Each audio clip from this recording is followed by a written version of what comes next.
It's your boy Chikome once again, teaching the culture and rebuilding the nation one word at a time by learning this Nahuatl language, which is that we have forgotten our language.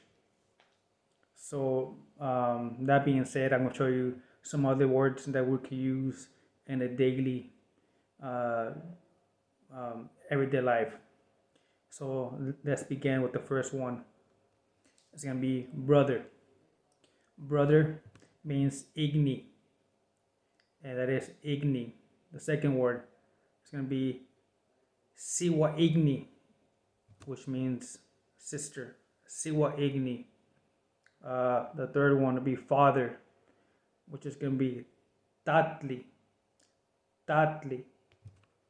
And for mother, it's gonna be nantli. Nantli.